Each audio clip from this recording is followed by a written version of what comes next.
নমস্কার বন্ধুরা, মাই অ্যাস্ট্রোলজি চ্যানেলে আপনাদের সকলকে জানাই স্বাগত। আমি অ্যাস্ট্রোলজার প্রদ্যুৎ আচার্য। এই ভিডিওতে আমি আপনাদের সঙ্গে মানুষের জন্মকুণ্ডলী কিভাবে বিচার বিশ্লেষণ করতে হয় সেই বিষয় নিয়ে আলোচনা করব।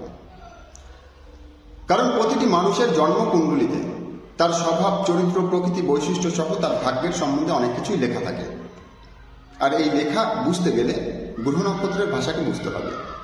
যেমন দেখুন, আমি বাংলা ভাষার মানুষ, আমি তামিল, তেলেগু ইত্যাদি ভাষা পারি না, কারণ সেগুলো নিয়ে আমি চর্চা করিনি। কিন্তু আমি গ্রহ নক্ষত্রের ভাষা বুঝি, কারণ আমি জ্যোতিষ নিয়ে চর্চা করেছি। ঠিক তেমনি আপনারা যারা বাংলা ভাষা অথবা হিন্দি ভাষার মানুষ আছেন, তারা হয়তো চাইনিজ, রাশিয়ান ভাষা পারবেন না, কারণ সেগুলো নিয়ে হয়তো আপনারাও চর্চা করেননি। ঠিক তেমনি মানুষের জন্মকুণ্ডলী পড়ে মানুষের ভাগ্যের সম্বন্ধে বুঝতে গেলে জ্যোতিষ চর্চা করতে হবে। তাই এই ভিডিও বেশ দীর্ঘ হতে পারে, কিন্তু একটু ধৈর্য নিয়ে দেখলে জ্যোতিষশাস্ত্র সম্বন্ধে অনেকটাই জ্ঞান আপনার বৃদ্ধি হবে। তো চলুন আজকের ভিডিও শুরু করা যাক। যে কোনো মানুষের জন্মকুণ্ডলী বিচার বিশ্লেষণ করতে হলে সবার প্রথমে জানতে হবে তার কি লগ্ন, কি রাশি। আমি একটি রাশিতে চিহ্ন দিচ্ছি, এই রাশিতে লগ্ন অবস্থান করছে। দেখুন, এখানে ASC দিয়ে সংকেত দেওয়া আছে। আমি যে কম্পিউটার সফটওয়্যার থেকে এই রাশিচক্র নির্মাণ করেছি, সেই সফটওয়্যার অনুযায়ী ASC দিয়ে লগ্নের সংকেত দেওয়া থাকে। লগ্ন কথার অর্থ হলো মানুষের জন্ম সময়।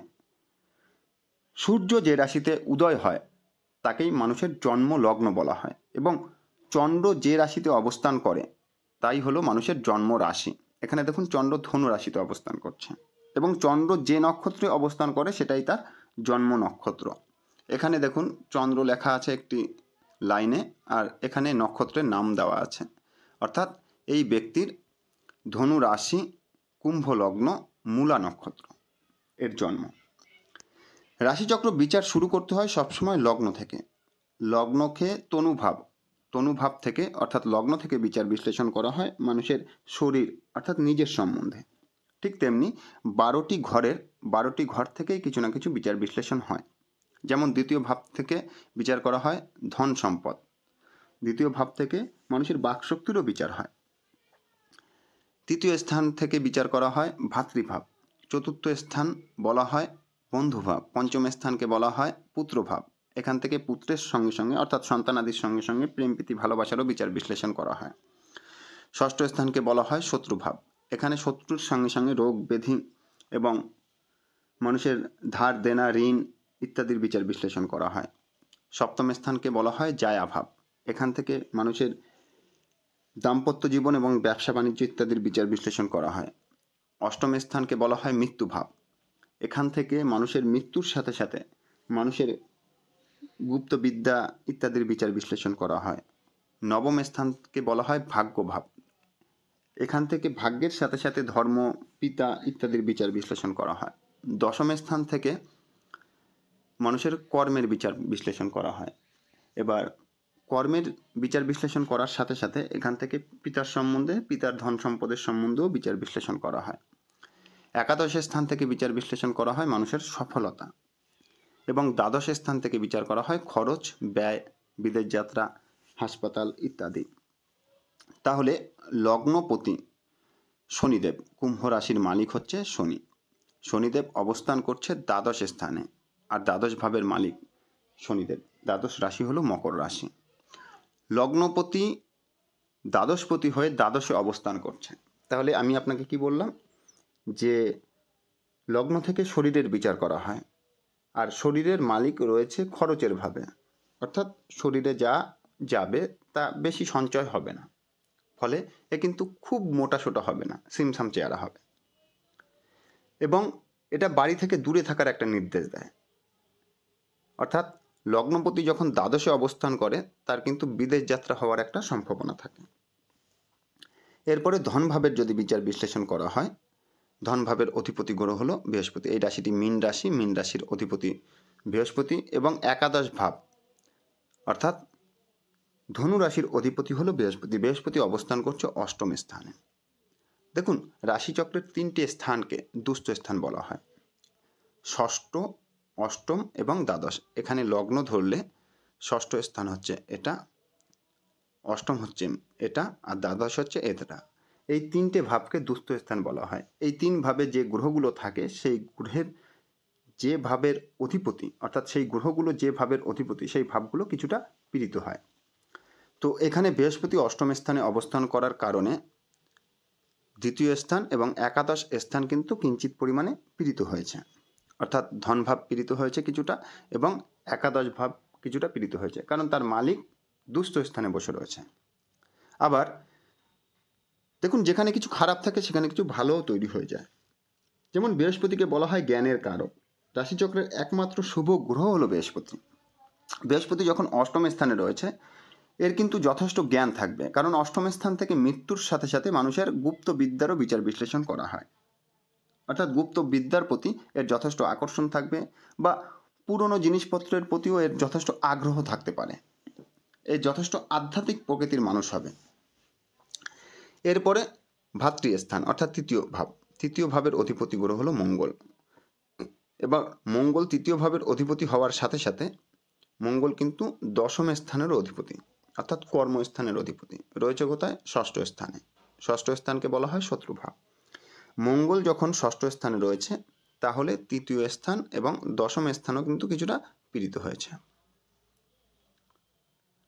কারণ মঙ্গল যে রাশিতে অবস্থান করছে এই রাশিটিকে বলা হয় কর্কট রাশি, আর রাশিচক্রে কর্কট রাশি মঙ্গলের নিচস্থ স্থান, অর্থাৎ এই রাশিতে মঙ্গল সর্বাধিক দুর্বল হয়ে থাকে। দেখুন, রাশিচক্রের দুটো অগ্নিকারক গ্রহ, একটি হলো রবি, দুই হলো মঙ্গল। যদি দুটো অগ্নিকারক গ্রহের মধ্যে যে কোনো একটিও শক্তিশালী থাকে, তার জীবনে সমস্যা অনেক কম হয়, সে অনেক কিছুকেই সমাধান করে ফেলতে পারে। কিন্তু যখন দুটো অগ্নিকারক গ্রহই কোনো না কোনোভাবে পীড়িত হয়, যেমন মঙ্গল ষষ্ঠ স্থানে বসে রয়েছে, পীড়িত হয়েছে, এবং ষষ্ঠ স্থান কর্কট রাশি। কর্কট রাশি একটি জল রাশি, অগ্নিকারক গ্রহ জল রাশিতে থাকার কারণেও কিছুটা পীড়িত হয়েছে। মঙ্গল রাশিচক্রে সর্বাধিক দুর্বল অবস্থায় দেখা যাচ্ছে। আর রবি রয়েছে রাহুর সঙ্গে বৃশ্চিক রাশিতে। বৃশ্চিক রাশির মালিক মঙ্গল হতে পারে, কিন্তু এটাও একটি জল রাশি। তো এখানে রবি জল রাশিতে থাকার জন্য কিছুটা পীড়িত হয়েছে, আর রাহুর সঙ্গে থাকার জন্য কিছুটা পীড়িত হয়েছে।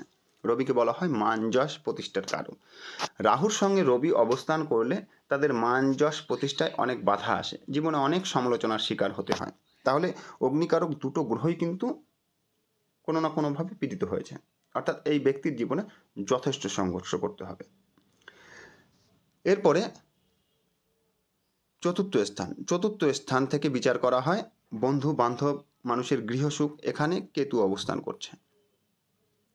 কেতু একটি অশুভ গ্রহ, আর কেতু এই রাশিতে নিচস্থ হয়। দেখুন, রাহু এই দুই রাশিতে শক্তিশালী ফল প্রদান করে, যেমন বৃষ রাশি এবং মিথুন রাশি, এই দুটো রাশিতে রাহু যথেষ্ট শক্তিশালী ফল প্রদান করে। কোনো কোনো শাস্ত্র অনুযায়ী বৃষ রাশি রাহুর উচ্চস্থান, কোনো কোনো শাস্ত্র অনুযায়ী মিথুন রাশি রাহুর উচ্চস্থান, অর্থাৎ এই দুই রাশিতেই রাহু ভালো ফল প্রদান করবে। প্রথমটা হচ্ছে তার গুরুর ঘর, দ্বিতীয়টা হচ্ছে বন্ধু ঘর। আর কেতু এই দুই রাশিতে নিচস্থ হয়, অর্থাৎ চতুর্থ স্থানে কেতু দুর্বল থাকার কারণে এর কিন্তু গৃহসুখের হানি হয়েছে। বন্ধু বান্ধবের দিক থেকেও খুব ভালো সুখ পাবে না, খুব ভালো বন্ধু বান্ধবকে জুটবে না। এখানে তাহলে দেখা যাচ্ছে যে গৃহসুখের হানি, আবার লগ্নপতি দ্বাদশে থাকার কারণে বিদেশ যাত্রা বা বিদেশে থাকার একটা সম্ভাবনা রয়েছে। আর এই চতুর্থ স্থানের মালিক হচ্ছে শুক্র। শুক্র যেমন চতুর্থ স্থানের মালিক, ঠিক তেমনি নবম স্থানের মালিক। শুক্র রয়েছে একাদশ স্থানে। ভাগ্যপতি চতুর্থপতি হয়ে যখন একাদশ স্থানে রয়েছে সফলতার ঘরে, তখন এই রাশিচক্র কিন্তু যথেষ্ট বল ফিরে পেয়েছে। দেখুন, রাশিচক্রে আমি দুটো ভাবকে খুব বেশি গুরুত্ব দিই। প্রথম হচ্ছে লগ্ন ভাব। যদি লগ্ন ও লগ্নপতি শক্তিশালী থাকে, তাহলে মানুষের জীবনে যতই সমস্যা আসুক না কেন, মানুষ এই সমস্যার সঙ্গে মোকাবিলা করে মানুষ উন্নতির দিকে এগিয়ে যেতে পারে। আর নবম স্থানের অধিপতি, অর্থাৎ নবম ভাব যদি শক্তিশালী হয়, নবম স্থানের অধিপতি যদি শক্তিশালী অবস্থায় থাকে, তাহলেও কিন্তু তার জীবনে যতই সমস্যা আসুক না কেন, সে সেই সমস্যাকে অতিক্রম করে সে জীবনে উন্নতির পথ প্রাপ্তি করতে পারে। এখানে নবম স্থানের অধিপতি শুক্র চতুর্থ স্থানের অধিপতি হয়ে একাদশ স্থানে সফলতার ভাবে বসে রয়েছে। চন্দ্রের সঙ্গে শুক্র চন্দ্র একসঙ্গে কিন্তু যথেষ্ট ভালো ফল প্রদান করে। দেখুন ডিগ্রিগত দিক থেকে শুক্র এবং চন্দ্র অনেকটাই দূরে অবস্থান করছে, কিন্তু শুক্র একাদশ স্থানে মানুষের জীবনের সফলতা প্রাপ্তির সম্ভাবনাকে অনেক বেশি বাড়িয়ে তুলবে। শুক্র চন্দ্র একসঙ্গে থাকার কারণে এ যথেষ্ট সৌন্দর্যপ্রিয় মানুষ, সৌন্দর্যের প্রতি যথেষ্ট ঝোঁক থাকবে। তাহলে এনার কিন্তু নবম ভাব এবং একাদশ ভাব আবার বল ফিরে পেল, আর লগ্নপতি দ্বাদশ স্থানে থেকেও কিন্তু শক্তিশালী অবস্থায় রয়েছে, অর্থাৎ লগ্নও কিন্তু যথেষ্ট শক্তিশালী। লগ্নভাব নবম ভাব শক্তিশালী থাকলে রাশিচক্রে যতই সমস্যা থাকুক না কেন সেই সমস্যার সঙ্গে মোকাবিলা করে সেই ব্যক্তি জীবনে উন্নতি লাভ করতে পারে। কিন্তু এর গৃহসুখের কিছুটা হানি রয়েছে, অর্থাৎ বাড়ি থেকে দূরে থাকার কারণে গৃহসুখ সেভাবে ভোগ করতে পারবে না। এরপরে পঞ্চম ভাব থেকে বিচার করা হয় মানুষের প্রেম প্রীতি ভালোবাসা সন্তানাদি। দেখুন পঞ্চম স্থানের অধিপতি গ্রহ হলো বুধ। বুধ অবস্থান করছে রাহুর সঙ্গে। বুধ যেমন পঞ্চম স্থানের অধিপতি, ঠিক অষ্টম স্থানের অধিপতি, আর অবস্থান করছে রাহুর সঙ্গে। বুধকে বলা হয় পালক গ্রহ। যে গ্রহের সঙ্গে অবস্থান করে সেই গ্রহের অনুযায়ী ফল প্রদান করে, অর্থাৎ বাচ্চারা যার সঙ্গে মেশে তার কাছ থেকেই কিছু শিক্ষা গ্রহণ করে আর তার মতোই ব্যবহার আচরণ করতে থাকে। বুধের বিষয়টা ঠিক তেমনি। এখানে রবি রয়েছে এবং রাহু রয়েছে। কিছু কিছু সময় বুধ রাহুর মতো ফল প্রদান করবে, কিছু কিছু সময় বুধ রবির মতো ফল প্রদান করবে। তো বুধ এখানে নিউট্রালভাবে ধরতে পারেন। বুধের জন্য খুব বেশি চিন্তাভাবনা আপনাদের করতে হবে না। এরপরে হচ্ছে গিয়ে ষষ্ঠ স্থানের অধিপতি চন্দ্র। দেখুন চন্দ্র আর রবি এমন একটি গ্রহ, চন্দ্রকে যেহেতু মনের কারক গ্রহ বলা হয়, চন্দ্র ষষ্ঠ স্থানের অধিপতি হলো, এর ষষ্ঠত্ব দোষ থাকে না, অর্থাৎ চন্দ্র যে শত্রুভাবের কারক, রোগের কারক, সেই দোষটা চন্দ্রের মধ্যে থাকবে না। তাহলে এখানে শুধু মঙ্গলের ফল পাওয়া যাবে। মঙ্গল দুর্বল অবস্থায় রয়েছে আর নিচস্থ অবস্থায় রয়েছে এবং ষষ্ঠ স্থানে রয়েছে, যে কারণে এর শত্রু কিন্তু যথেষ্ট পরিমাণে থাকবে। অকারণে কিছু মানুষ এর প্রতি হিংসে করবে বা এর সঙ্গে শত্রুতা করবে, এই ধরনের প্রভাব সৃষ্টি হবে। আচ্ছা, এরপরে হচ্ছে গিয়ে সপ্তম স্থান থেকে বিচার বিশ্লেষণ করা হয় মানুষের দাম্পত্য জীবন, ব্যবসা বাণিজ্য ইত্যাদি। সপ্তম স্থানের অধিপতি গ্রহ হলো রবি। তো রবি রাহুর সঙ্গে রয়েছে, রবি কোনো রকমে খুব ভালো ফল প্রদান করতে পারবে না। রবি রয়েছে দশম স্থানে, অর্থাৎ দাম্পত্য জীবনের জায়গাও কিন্তু এর খুব একটা ভালো দেখা যাচ্ছে না। বিবাহের পরে বিবাহের অশান্তি বা সমস্যা যথেষ্ট ভোগ করতে হবে। আর ব্যবসা করতে গেলে ব্যবসার দিক থেকেও কিন্তু রবি খুব একটা ভালো ফল প্রদান করতে পারবে না। ব্যবসার দিকে অর্থহানি বা বিজনেস সেভাবে ডেভেলপ করার সম্ভাবনা কম থাকবে। কিন্তু রবি যেহেতু দশম স্থানে রয়েছে, কর্মের স্থানে রয়েছে, কর্মের দিক থেকে রবি কিছু না কিছু ভালো ফল প্রদান করবে। কিন্তু সপ্তম স্থানের জন্য রবি খুব একটা ভালো ফল প্রদান করতে পারবে না, অর্থাৎ দাম্পত্য জীবনের জন্য, ব্যবসার জন্য খুব একটা ভালো ফল রবি এখানে কখনোই দেবে না। অষ্টম স্থানের অধিপতি গ্রহ হলো বুধ। বুধ রাহুর সঙ্গে রয়েছে, বুধকে এখন নিউট্রাল ধরতে হবে। কিন্তু অষ্টম স্থানে বৃহস্পতি যেহেতু রয়েছে, সেহেতু মৃত্যুভাবটাকে অনেকটাই দোষ কাটিয়েছে। অর্থাৎ হঠাৎ করে যে মারা যাবে বা হঠাৎ করে কোনো অ্যাক্সিডেন্টে কোনো সমস্যা হবে, সেটা কিন্তু বৃহস্পতির দ্বারা সুরক্ষিত রয়েছে। এবং বৃহস্পতির পঞ্চম দৃষ্টি, দেখুন যে কোনো গ্রহের সপ্তম এবং গ্রহে বিশেষ দৃষ্টি থাকে, প্রতিটি গ্রহের সপ্তম দৃষ্টি থাকে, আর তার সঙ্গে বৃহস্পতির দৃষ্টি রয়েছে পঞ্চম এবং নবম। অর্থাৎ বৃহস্পতি এখানে বসে 5 নম্বর ঘর শনিকে দৃষ্টি প্রদান করছে, অর্থাৎ শনিও কিন্তু বৃহস্পতির দৃষ্টি দ্বারা অনেকটা শক্তিশালী হয়েছে বা শুভত্ব ফিরে পেয়েছে। এখানে মঙ্গল শনিকে একে অপরকে দৃষ্টি দিচ্ছে। শনি মঙ্গলের দৃষ্টি বিনিময় সম্পর্ক ভালো না, শনি মঙ্গলের কোনো সম্পর্কই ভালো না। শনি মঙ্গলের সম্পর্ক থাকলে অ্যাক্সিডেন্টের যোগ হওয়ার সম্ভাবনা বেশি থাকে, কিন্তু অ্যাক্সিডেন্টে যে মারা যাবে না এটা বৃহস্পতি নির্দেশ করছে। বৃহস্পতি অনেকটাই সেই জায়গাটা সুরক্ষিত করে দিয়েছে, কিন্তু অ্যাক্সিডেন্ট হতে পারে এবং হাসপাতালে ভর্তি হওয়ার সম্ভাবনাও রয়েছে। কারণ শনিদেব লগ্নপতি দ্বাদশে রয়েছে, দ্বাদশ থেকে ব্যয়ের বিচার করার সাথে সাথে ওষুধ বা হাসপাতাল ইত্যাদির বিচার বিশ্লেষণ করা হয়। এরপরে নবম ভাবের অধিপতি শুক্র চন্দ্রের সঙ্গে রয়েছে, অর্থাৎ নবম ভাবও যথেষ্ট শক্তিশালী রয়েছে। নবমপতি একাদশ স্থানে রয়েছে। এই যোগটা অত্যন্ত শুভ যোগ, অর্থাৎ ভাগ্যপতি সফলতার জন্য সবসময় একে সহযোগিতা করবে। দশম স্থানের অধিপতি গ্রহ হলো মঙ্গল। মঙ্গল দুর্বল অবস্থায় রয়েছে, অর্থাৎ দশমের জন্য মঙ্গল খুব একটা ভালো ফল প্রদান করতে পারবে না, কিন্তু দশম ভাবে যে গ্রহগুলো রয়েছে সেই গ্রহগুলো কিন্তু এনার জন্য ফল প্রদান করবে। দেখুন, রাহু এনার কর্মস্থানে কখনো খারাপ কখনো ভালো ফল প্রদান করবে। রাহুর প্রভাবে এনার চাপ সবসময় থাকবে, কর্মস্থানে চাপ থাকবে, ঊর্ধ্বতম কর্তৃপক্ষের সঙ্গে বনিবনদের অভাব থাকতে পারে, কিন্তু তার মাঝেও রাহু হঠাৎ করে কর্ম উন্নতিও দিতে পারে, যেহেতু রবি এখানে রয়েছে। দেখুন, সবসময় যে রাহুই ফল দেবে তা নয়, এখানে রবিও কিছু কিছু সময় ফল দেবে। রবি মান যশ প্রতিষ্ঠার জন্য ভালো ফল প্রদান করতে পারে, কিন্তু সেগুলো সব সাময়িক। হঠাৎ করে রাহু ফল দেবে, হঠাৎ করে রবি ফল দেবে। আর বুধ যে গ্রহের শক্তি বেশি থাকবে সেই গ্রহের অনুযায়ী ফল প্রদান করবে। অর্থাৎ কর্মস্থান যতটা দুর্বল দেখা যাচ্ছে ততটা দুর্বল নয়, কারণ এর একাদশ ভাব এবং লগ্ন ভাব, নবম ভাব, এই ভাবগুলো মোটামুটি শক্তি ফিরে পেয়েছে। অর্থাৎ এই ব্যক্তি কিন্তু জীবনে যথেষ্ট ধন সম্পদ অর্জন করতে পারবে, বিদেশ যাওয়ার সম্ভাবনা প্রবলভাবে রয়েছে, দাম্পত্য সুখ এবং গৃহসুখের অভাব রয়েছে। তো এই বিষয়গুলো দেখা যাচ্ছে। এবার কোন ঘটনা কখন ঘটবে সেগুলো নির্দেশ করে দশা অন্তর্দশার উপরে। তারপরে দেখুন, এই হলো রাশিচক্রের একটা সাধারণ বিশ্লেষণ। এরপরে দেখতে হয় নবাংশ চক্র এবং চন্দ্রকুণ্ডলী। দেখুন, এই হলো নবাংশ কুণ্ডলী। নবাংশ কুণ্ডলীতে দেখার প্রয়োজন আছে যে কোন রাশিতে কোন গ্রহ অবস্থান করছে।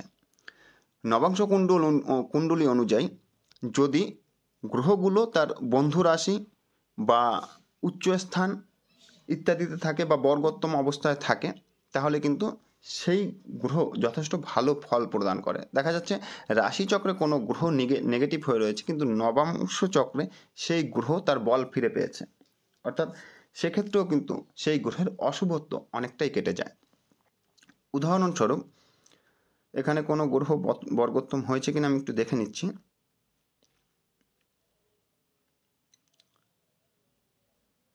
দেখুন, এখানে লগ্নপতি শনি রাশিচক্রে নিজের ঘরে অবস্থান করছে, নবাংশ চক্রে বুধের ঘরে অর্থাৎ বন্ধু ঘরে অবস্থান করছে।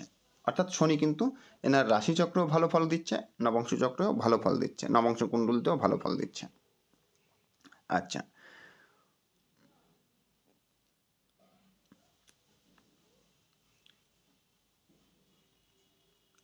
রবি এখানে জল রাশিতে অবস্থান করছে, আর এখানে কিন্তু তুলা রাশিতে অবস্থান করছে। জল রাশিও রবির নেগেটিভ স্থান, তুলা রাশিও রবির নিচস্থ স্থান, অর্থাৎ রাশিচক্র রবি দুর্বল আর নবাংশ চক্র রবি দুর্বল। এখানে দেখুন, মঙ্গল খানিকটা বল ফিরে পেয়েছে। রাশিচক্রে মঙ্গল জল রাশিতে অবস্থান করছে, নবাংশ চক্রে মঙ্গল অগ্নি রাশি অর্থাৎ সিংহ রাশিতে অবস্থান করছে, যেই রাশির মালিক হচ্ছে রবি। অর্থাৎ মঙ্গল কিঞ্চিত পরিমাণে বল এখান থেকে ফিরে পেয়েছে। এইভাবে নবাংশ চক্রও দেখে নিতে হয় যে কোনো গ্রহ বল ফিরে পেয়েছে কিনা, বা কোনো গ্রহ রাশিচক্রে যতটা শক্তিশালী দেখা যাচ্ছে তার থেকে দুর্বল হয়ে পড়েছে কিনা। ঠিক তেমনি চন্দ্রকুণ্ডলী থেকেও বিচার বিশ্লেষণ করে নিতে হয়।